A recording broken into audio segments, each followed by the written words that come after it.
बिस्मिल्लाहिर्रहमानिर्रहीम अस्सलाम वालेकुम hello everyone I hope you all are doing well. आज का जो हमारा नावल है that's from Pakistani literature the reluctant fundamentalist by Mohsin Hamid. इससे पहले दो वीडियोस में हमने बात की थी नावल की समरी के बारे में, करेक्टर से रिलेटेड की फैक्ट्स और इस्लामोफोबिया है क्या, 9/11 अटैक्स में क्या हुआ था और ट्रू फंडामेंटलिस्ट या ट्रू फंडामेंटलिज्म का क्या कंसेप्ट है। ये सारी चीज़ें जो है हमने ऑलरेडी दो वीडियोस में डिस्कस की है। उन दोनों वीडियोस का लिंक आपको डिस्क्रिप्शन में मिल जाएगा, उनको ज़रूर देख लीजिएगा। आज की वीडियो में हम सिंबलिज़म की बात करेंगे, सिंबल्स की बात करेंगे जो नावल में यूज़ हुए। तो सबसे पहला सिंबल है बेयर्ड्स।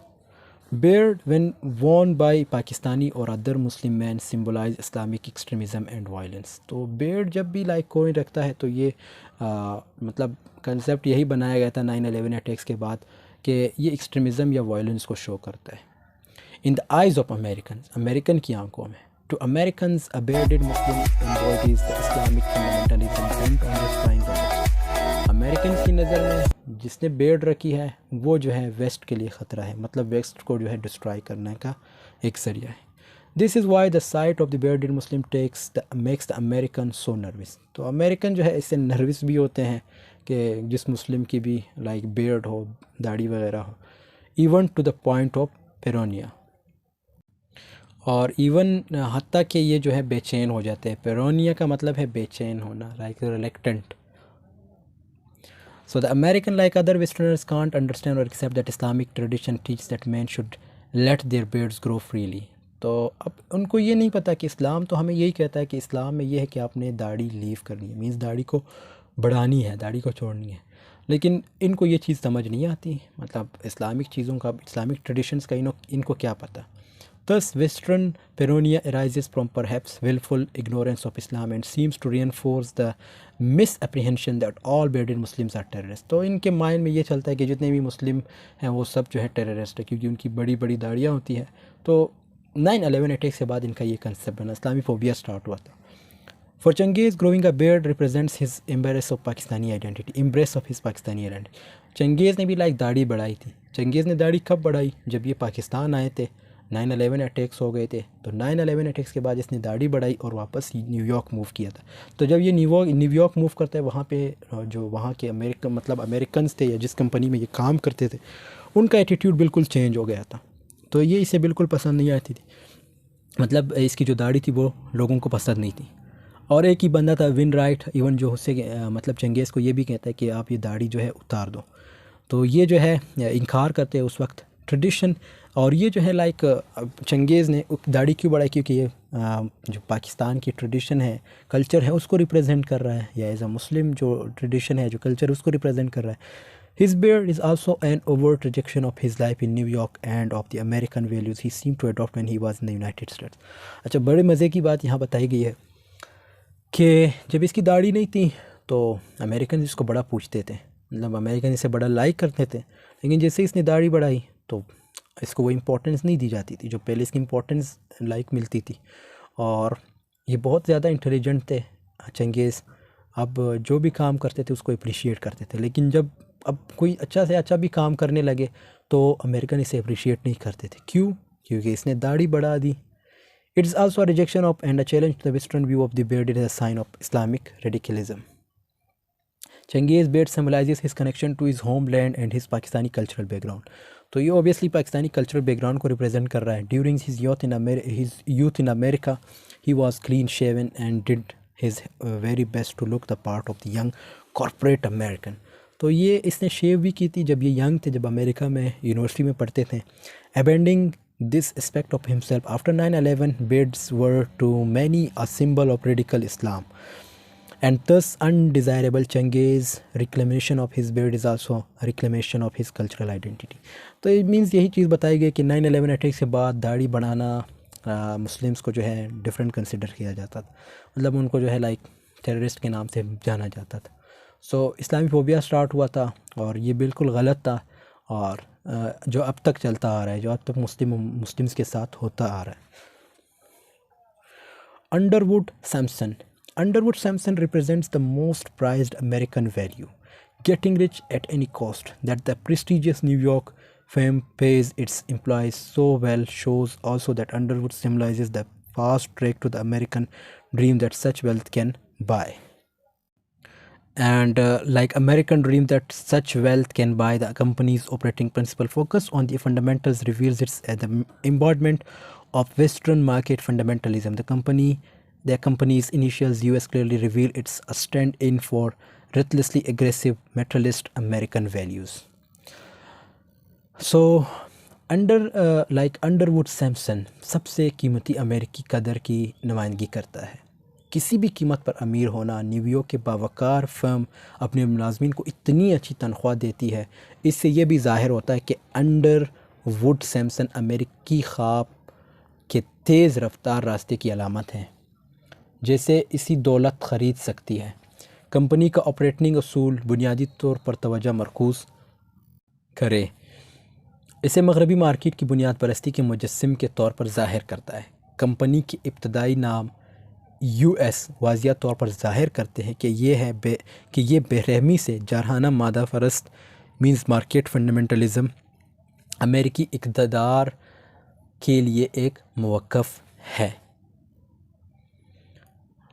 Underwood Sampson also reflects the hypocrisy of the meritocracy by which so many US institutions comes to live. Changez's excellent work for the company is initially recognized and places him at the top of his career. Yet when he grows aware the quality of Changez's work is no longer the meritocratic standard by which he is judged. Racism and anti-Muslim sentiment and at Underwood Sampson as a Princeton override merit.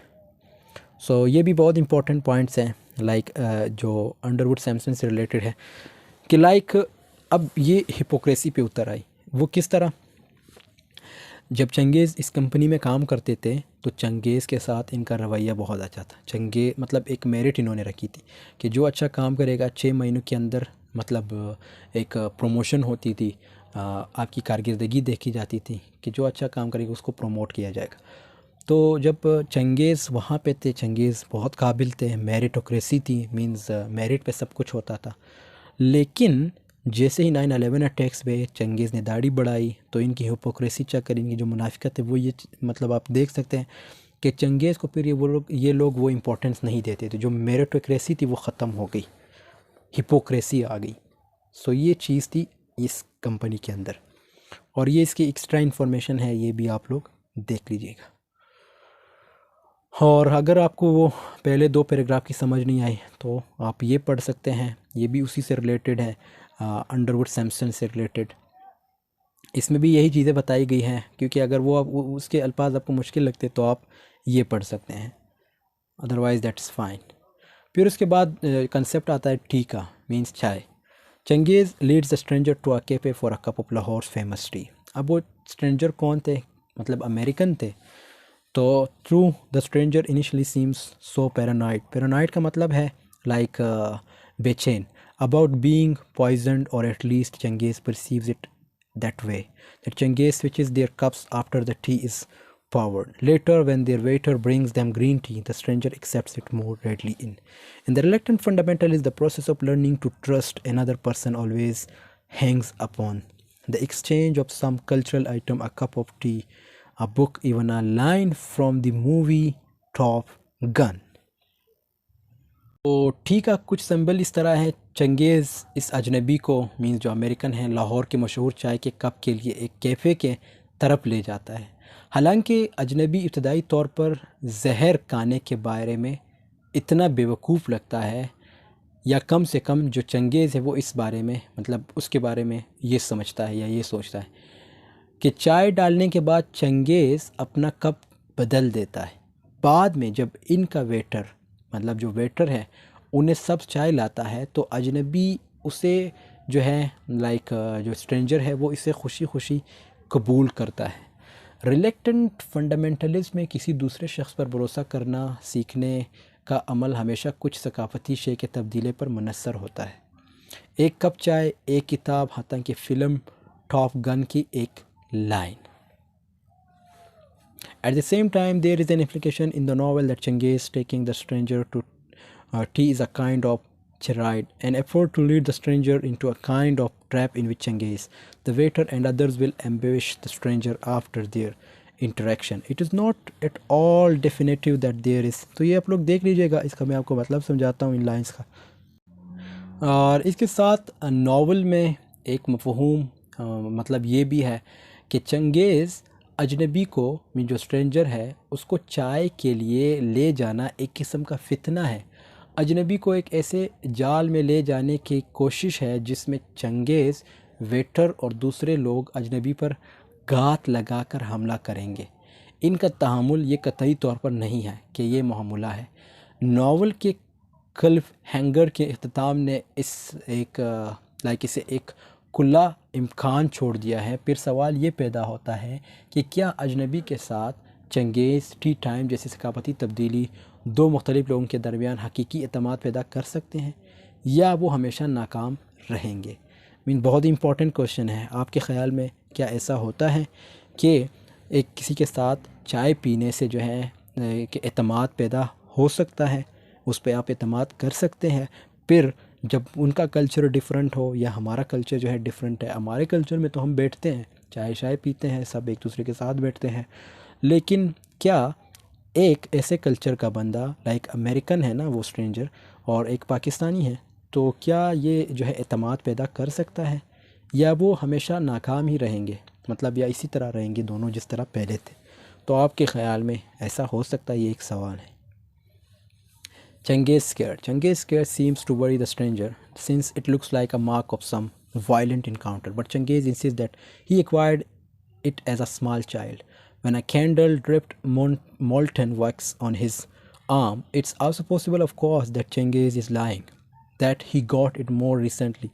During the course of violent opposition to the United States, the qualities of the scare itself are almost mutually contradictory. Actually इसका मतलब ये है कि चंगेज़ का दाग stranger को परेशान करने लगता है, क्योंकि ये किसी पर तशद्दुद मुकाबले के निशान की तरह लगता है, लेकिन चंगेज़ का इसरार है कि इसने इसे एक छोटे बच्चे के तौर पर हासिल किया। जब एक मोमबत्ती ने इसके बाजू पर पिघला हुआ मोम टपका, ये भी मुमकिन है यकीनन कि चंगेज़ झूठ बोल रहा है कि इसे हाल ही में रियासत हाई मुत्तहिदा की पुरतशद्दुद मुखालफत के दौरान ये बात मिली। ख़ुद दाग की खसूसियत तकरीबन बाहिमी तौर पर मुतज़ाद हैं। जो स्ट्रेंजर है वो इस पे शक कर रहा है कि जो दाग है ना, ये कुछ और बता रहा है, मतलब इस दाग का मतलब कुछ और है। तो चंगेज़ कुछ एक्सप्लेनेशन कि किसी मोमबत्ती का जो है मोम का दाग है, मोमबत्ती का जो मतलब जो लिक्विड फॉर्म में होता है ना, तो वो जब गिरता है तो ऑब्वियसली एक दाग बन जाता है। तो वो उसको इस तरह की एक्सप्लेनेशन देता है उस स्ट्रेंजर को, लेकिन वो फिर भी स्केयर रहता है। It's dark which traditionally symbolises evil but also smooth. तो ये एक इविल को भी सिम्बलाइज़ करता है और स्मूथ भी है। विच ट्रेडिशनली सिम्बलाइजेज इनोसेंस, लेकिन ये एक इनोसेंस भी, लाइक उसने चाइल्ड की भी बात की। In this way, the way one interprets Changez's scare mirrors to the way one interprets Changez himself. He could be a sensitive figure who conspires to kill the stranger. तो ये भी हो सकता है कि वो उस स्ट्रेंजर को मारने आया हो। He could be innocent, या वो innocent है जो चंगेज़ है, of all wandering whatsoever, or he could be a terrorist who is innocent insofar as the United States has pushed him to fundamentalism. तो क्या पता वो पहले इनोसेंट थे, लेकिन अमेरिकन्स का जो रवैया है वो उस वजह से जो है फंडामेंटलिस्ट बन गए हैं, मतलब बुनियाद परस्त बन गए, इस्लामी चीज़ों को जो है फॉलो करने लगा। Interpreting the scare is like an involved test. Once interpretation says more about the interpreter than about Changez. तो इसके भी डिफरेंट इंटरप्रिटेशंस है। Bats have survived here. They are successfully urban dwellers like you and I, swift enough to escape detection and canny enough to hurt among. Overall इसका मतलब कुछ यूँ है कि, तो यहाँ पे जो पहले लाइंस है इनको समझते हैं, ये ब्रैकेट में भी लिखे गए, लेकिन चमगादड़ यहाँ बच गए हैं, और आप और मैं की तरह कामयाब शहरी बाशिंदे हैं। पता लगाने से बचने के लिए काफ़ी तेज़ और हजूम के दरमियान शिकार करने के लिए काफ़ी तेज़ हैं। तो चंगेज़ ने अपनी अमेरिकी मुकालमे को मुख्तलिफ़ जानवरों की एक तमसील बताई और बताया है कि वो शहर के इंसानों के बनाए हुए माहौल से कैसे मुताबिकत रखते हैं या नहीं है। चंगेज़ जैसे किसी ऐसे शख्स के लिए जो मगरबी शहर से नहीं आया था, न्यूयॉर्क में रहना एक ऐसी दुनिया में अमली और अखलाकी तौर पर अपना रास्ता तलाश करने का एक मुश्किल तजुर्बा था जिसने इसे अलग थलग कर दिया था और इसे बहुत से मौके फराहम किए थे। Fall of the Twin Towers. So for Cengiz, the image of 9/11 make him feel that America has received a comeuppance. तो चंगेज़ के लिए ये कुछ ऐसा था, मतलब इसने एक किस्म की खुशी फील की थी जब ट्विन टावर्स पे अटैक हुए थे। That it has been long deserve after bombing so many other countries. तो ये कहता है कि अमेरिका के लिए ये बहुत अच्छा हो कि अमेरिका ने ख़ुद दूसरे ममालिक पे बहुत ज़्यादा धमाके किए थे। तो he recognize that many innocent lives were lost. तो बहुत से लोग, बहुत से मासूम जानें यहाँ चली गई थी। लेकिन ये रियलाइज़ करता है कि मतलब ये जो टावर में धमाके हुए थे या जो प्लेन क्रश हुआ था, तो उससे ओबियसली जो है बहुत से लोग कीमती जाने गई है। ही इज़ आल्सो, क्योंकि जब हमने पहली वीडियो में बात की कि इसमें तकरीबन 98 to 91 कंट्रीज़ के लोग मरे थे। ये सिर्फ अमेरिकन्स नहीं थे वहाँ पे। वर्ल्ड ट्रेड का मतलब ये, मतलब दुनिया के जितने भी ममालिक हैं उनमें से ज़्यादातर ममालिक के लोग वहाँ काम करते थे। He is also highly aware of how the World Trade Center stands as a symbol for American domination. तो ये भी शो कराया गया है कि कैसे अगर आप कहते हो कि अमेरिका जो है डोमिनेट कर रहा है दुनिया पे, तो वो कैसे कर रहा है। मतलब जहाज़ जो है अमेरिका में घुस के उधर जो है एक किस्म की जो है क्रश होते हैं। तो ये चीज़ बताई गई है। फिर नेम्स का जो है the author sometimes uses names as a correct or symbolic representation in the novel. For example, Changez name represents the change he goes through. मतलब चंगेज़ नाम किस चीज़ को रिप्रेजेंट कर रहा है? चंगेज़ में जो है चेंज आते रहते हैं। His name likely pronounced Changez may derive from the French charger meaning like to change. मतलब ये फ्रेंच का अगर देखें तो इसका मतलब है to change, indicating his changing identity. जब वो अपनी आइडेंटिटी चेंज करता है। Erika's name makes her a symbol of America like